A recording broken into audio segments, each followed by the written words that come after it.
Hello everyone. Today we are learning about congestive heart failure. It is also called a heart failure. It occurs when the heart is unable to pump sufficiently to maintain the blood flow to meet the body needs. Heart failure doesn't mean the heart has stopped working. Rather, it means that the heart pumping power is weaker than the normal. With the heart failure, blood moves through the heart and body at the slower rate and pressure in the heart increases. As a result, the heart cannot pump enough oxygen and nutrients to meet the body needs. The chambers of the heart may respond to stretching to hold more amount of blood to pump through the body or by becoming stiff and thickened. This helps to keep the blood moving, but the heart muscle walls may eventually weaken and become unable to pump as efficiently. As a result, the kidneys may respond by causing the body to retain fluid, means water, and salt. If the fluid build up in the arms, legs, ankles, and feet and other organs, the body becomes congested. It is said to be as a congestive heart failure.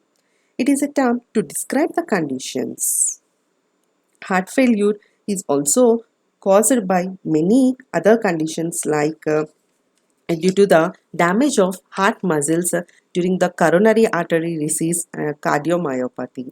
Coronary artery disease, a disease of arteries that supply blood and oxygen to the heart, causes decreased blood flow to the heart muscle, resulting in a scarred area that does not function properly. Cardiomyopathy, damage to the heart muscle from causes other than the artery or blood flow problems such as from infections or alcohol or drug abuse. There are three types of congestive heart failure. They are acute or chronic heart failure, left side or right side heart failure, forward or backward heart failure.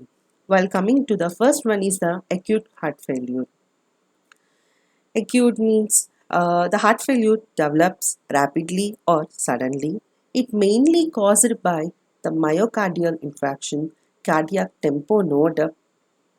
In these two conditions, the cardiac output decreases and leads to develop systemic hypotension. Chronic heart failure. Heart failure develops slowly. It develops from systemic arterial hypertension, coronary artery disease, and chronic lung disease. While coming to the next one is left side or right side heart failure. The left side heart failure, it results from the large amount of fluids in the heart chamber. It mainly results from diseases like myocarditis, ischemic heart disease. Right side heart failure.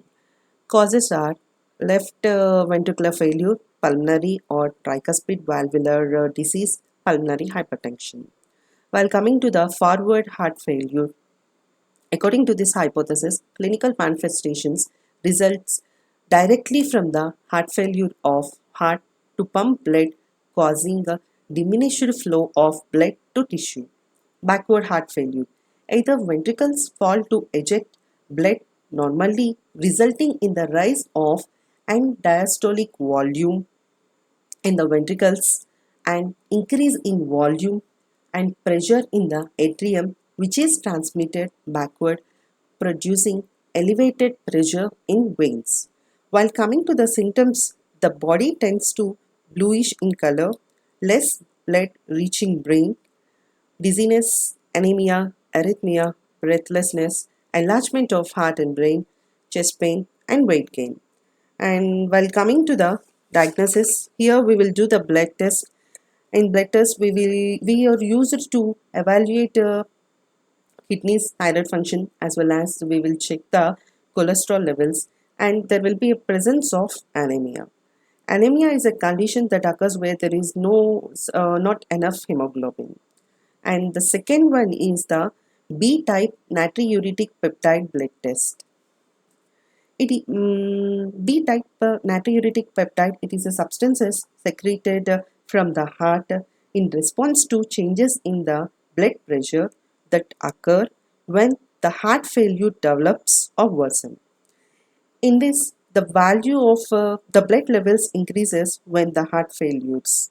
The symptoms will be worsened in this and decreases when the heart failure condition is stable. And next one is the chest X-ray. It shows the size of the heart and whether there is a fluid buildup around the heart and the lungs.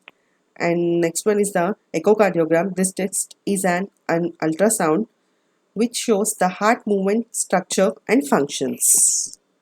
Next, while coming to the treatment is diuretics, ACE inhibitors, beta blockers and vasodilators. Thank you.